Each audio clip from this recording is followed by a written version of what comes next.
Kiekviena transporto priemonė slepia savo istoriją. Atskleisk ją dabar su Car Vertical. Hado – aukštos kokybės alyva ir priedai.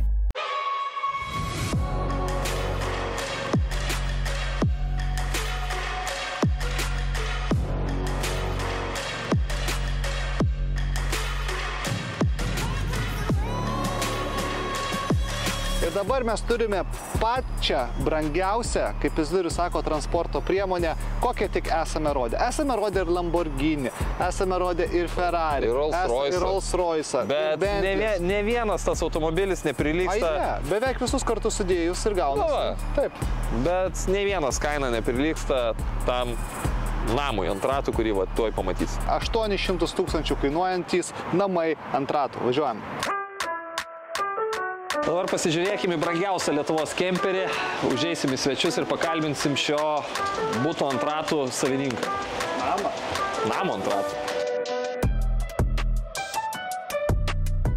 Įdomus jausmas čia atsisėdus už vairo, nes jautiesi toks lyg, ganėtinai prabangiam bute, su minkšta grindų danga, bet va sėdynė persisuka ir esi vairuotojas. Kažkaip per televiziją labai mėgstu pasižiūrėti užsienio geresnės laidas. Ten rodo Amerikoje didžiulis kemperis, tokius autobusus ant ratų, kur žmonės keliauja ir juose gyvena, tai niekad negalvojau, kad Lietuvoje teks panašiam pasėdėti. Nes žiūrint iš lauko, tikrai nėra to efekto, ką mes randam čia viduj.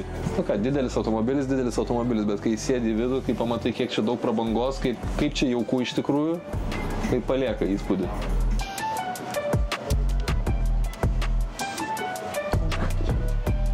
Kaifas. Kaip kino teatre. Garsas įspūdingas. Turėtų net garsas girdėtis, net masažo garsas įspūdingas. Tai įsivaizduokit, kaip įspūdingai šitą kėdę dabar man vibruoja.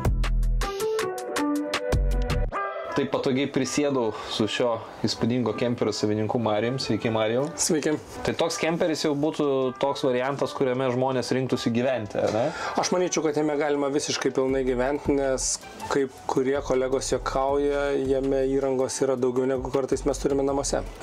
Šitas modelis konkrečiai yra pagal Europoje kemperių leidžiamus ilgius, yra 12 metrų be 1 centimetro. Ai, tai Europoje reglamentuota, kad jau ilgesnių už nelabai gali būti. Nes aš Amerikoje tai matęs dar ilgesnių. Ten nereglamentuoja. 2,55 pločio ir beveik 12 metrų, 11,99 centimetrai. Tai čia yra pagal ilgį, taip, ilgesnių nebus jau bet koks. Mes Europoje didesnių namų ant ratų negalim turėti. Ne. Slide out sistemų, kurios išsistumė sienos, kur mes ir sėdime, reiškiasi, tai jų gali būti daugiau. Čia yra viena. Gali būti stogas pasikelti dar, gali būti tai gali būti variantas, kad jisai judantis bus va tokių išmatavimų, koks yra, bet stacionariam variantui mes galim turėti dar visokius praaukštinimus, praplatinimus. Taip, teisingai. Šituo atveju dabar ką mes turim praplatinto čia? Mes turime nuo tos sienos, kur jūs sėdite, iki virtuvės zonos ir tas praplatinimas yra štai per tiek, kiek yra balta. Dabar va tiek, kiek baltas tas elementas, tai tiek mes dabar išorę esame išvažiavę. Taip. Vairas yra Mercedeso, tai čia yra Mercedeso pagrindų pagamintas šitas kemperis? Šitos mašinos ratai, visa šasi, variklis, visa priekinė panelė yra Mercedes-Benz Actros. Tai yra modelis 1853, kas reiškia 18 tonų keliamosios galios, 530 arklių, fūra, sunkvežimis. Kiek jis arklių turi? 530 ir 2600 Nm sukimo momentu. Nu, neblogai. Nu, aišku, sunkvežimis. 12,8 litro, 6 cilindrai variklis. Geras. O kiek jis kuro vartoja?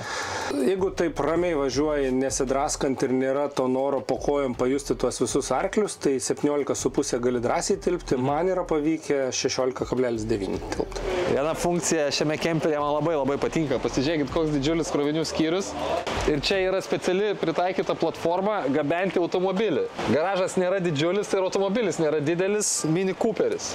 Įsivaizduojat, kaip patogu, atvažiavai su savo buto ant ratų, kažkur patogiai prisiparkavai ir gali atsisėsti savo nediduką automobilį ir patogiai pasivažinėti po miestą.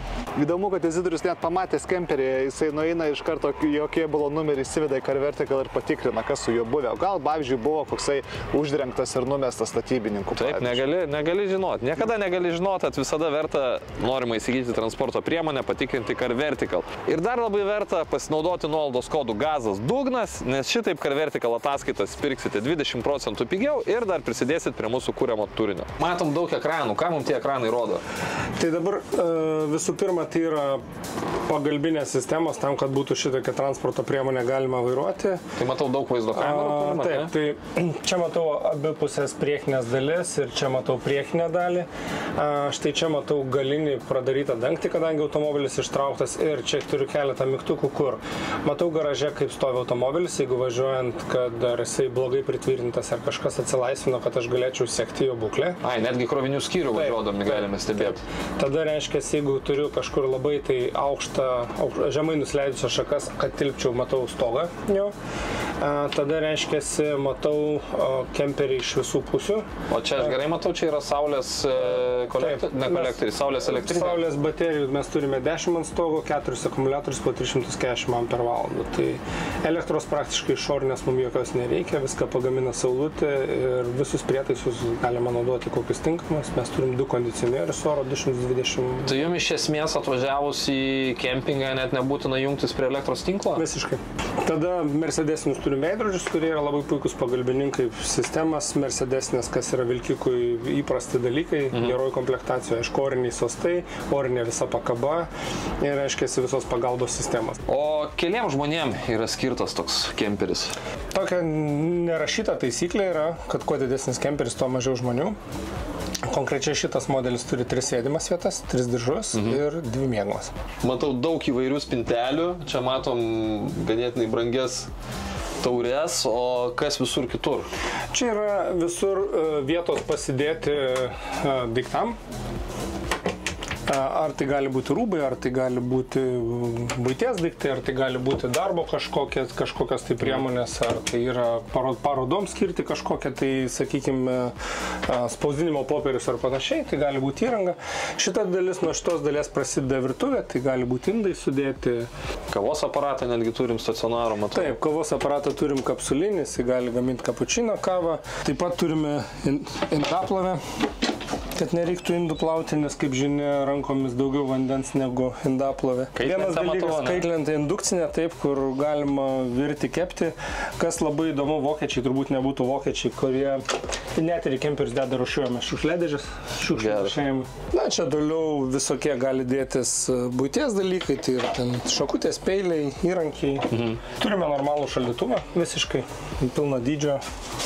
Taip kaip ir namuose būna. Čia orkaitė yra ypatinga tuo, kad ji yra viename orkaitė ir mikrobangų krosnelė. Tai gali tada prasme naudotis arba tokią funkciją. Ir čia turime skalbimo mašiną su džiovyklė, kuri taip pat reiškia tokia pat kaip namie.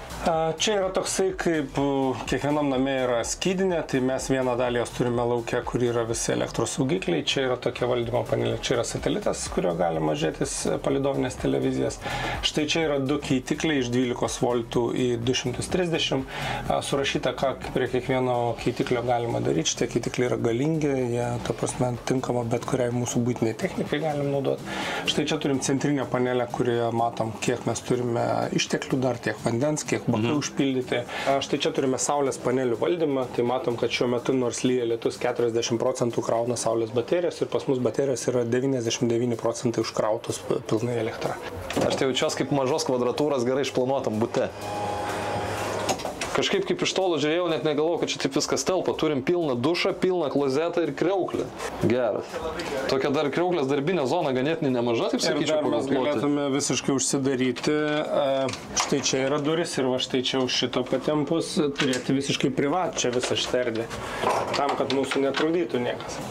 Kaip su vandens visų nubėgimų kanalizacijos?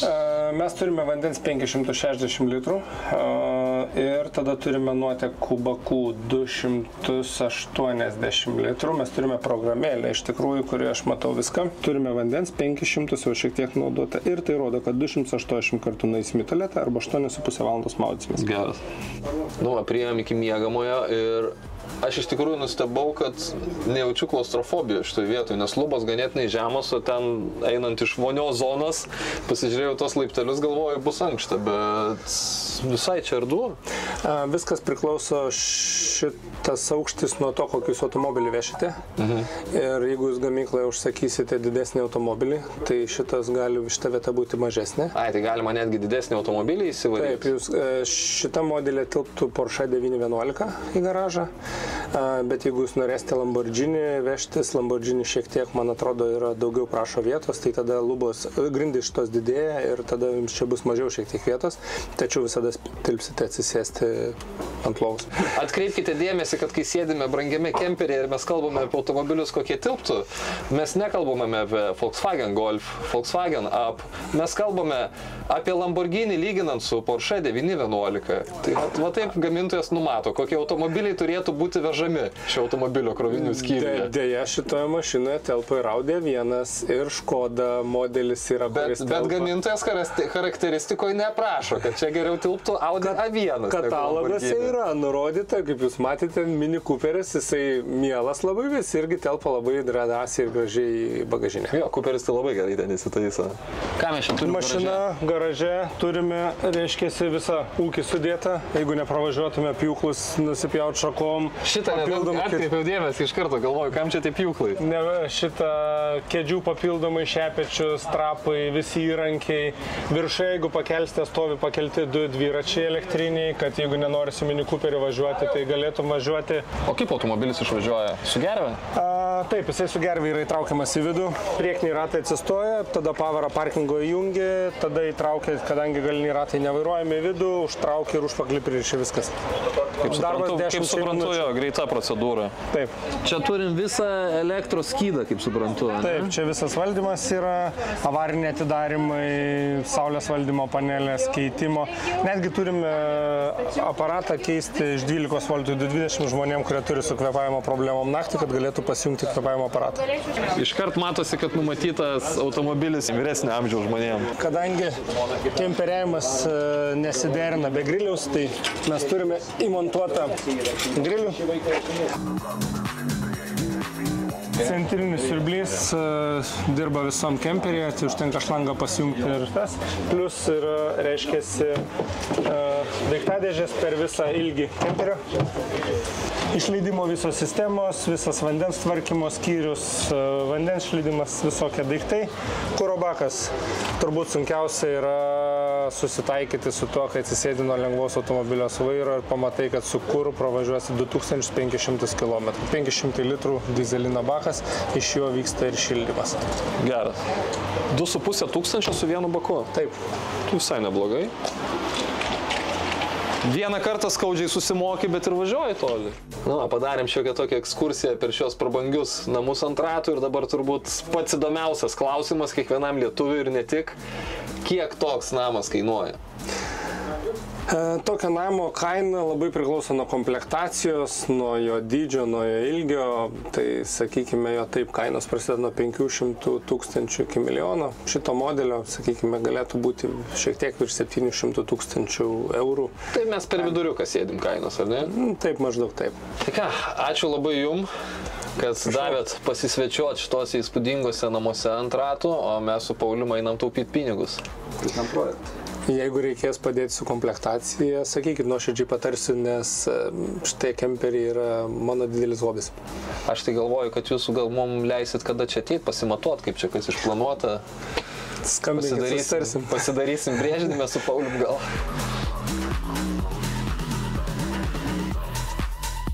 Aš tai, žinau, buvau nustebęs, ta prabanga, tokia erdvė ir jau aš manau, kad aš tai važiuočiau belė kur su tokiu. Žinai, kas skiriasi viengungio vyro gyvenimas nuo viengungės moters?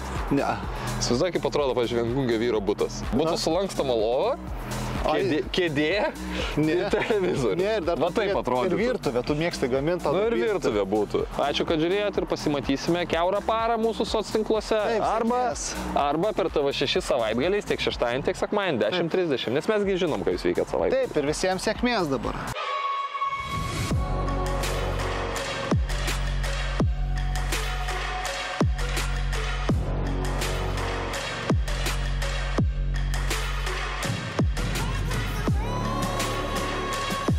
Kiekviena transporto priemonė slepia savo istoriją. Atskleiskite dabar su Car Vertical.